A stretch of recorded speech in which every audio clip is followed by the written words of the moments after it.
लड़की की शादी का दिन था, लेकिन उसके लिए यह किसी उत्सव से ज्यादा एक मृत्यु यात्रा थी। उसे फूलों और बलि की सजावट से सजी नाव पर बांधकर समुद्र की ओर भेज दिया गया। गांव के लोग मानते थे कि समुद्र देवता का क्रोध शांत करने के लिए हर साल एक जवान लड़की को उसकी पत्नी बनाकर बलि देना जरूरी है। इस साल चुनी जाने वाली लड़की उसकी चालाक सौतेली बहन थी, लेकिन पिता ने पक्षपात दिखाते हुए अपनी बेटी को बचा लिया और लड़की की मां की जान का भय दिखाकर नायिका को बलि बनने पर मजबूर कर दिया। लड़की को विश्वास था कि पानी में डूबते ही उसका जीवन समाप्त हो जाएगा, परंतु जब वह समुद्र की गहराइयों में पहुंची तो चौंक गई। वह सांस ले सकती थी, मानो मछली बन गई हो, और खुद को फूलों की पालकी पर बैठा पाया। यह एहसास उसे नया साहस दे गया। उसने जीवित लौटने की ठानी और अपने पास रखे खंजर से आत्मरक्षा का संकल्प लिया। उसका पहला विचार समुद्र देवता को मारकर बच निकलने का था, लेकिन जैसे ही उसने वार किया, पास खड़े पहरेदार ने उसका हथियार गिरा दिया। भयभीत होकर वह भागी, पर अचानक काले कपड़ों में दो दानव जैसे प्राणी उस पर टूट पड़े। जब जीवन की अंतिम आशा भी बुझने लगी, तभी समुद्र देवता स्वयं प्रकट हुआ और उसने लड़की को उन दानवों से बचा लिया। देवता उसे अपने महल ले गया। वहाँ उसे पता चला कि जिस जंगल से वह भागकर पहुंची थी, वह असल में अंध छाया वन था जो दुष्ट आत्माओं से भरा था। यहाँ तक कि शक्तिशाली समुद्री राक्षस भी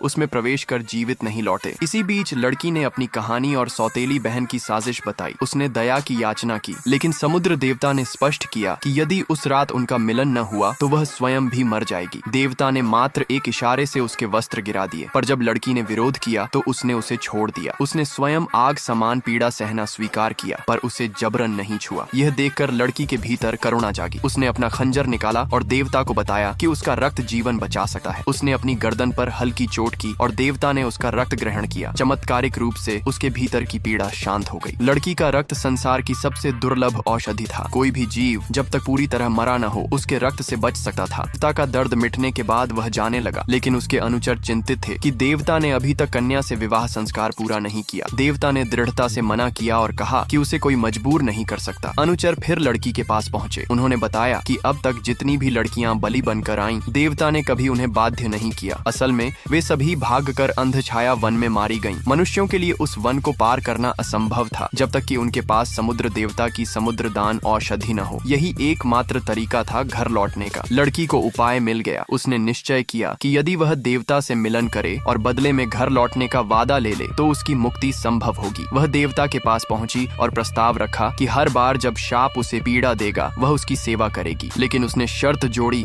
कि मिलन के बाद देवता उसे वापस घर भेजे। वह सब सिर्फ इसलिए कर रही थी ताकि सौदा पूरा हो और वह अपने जीवन को फिर से हासिल कर सके।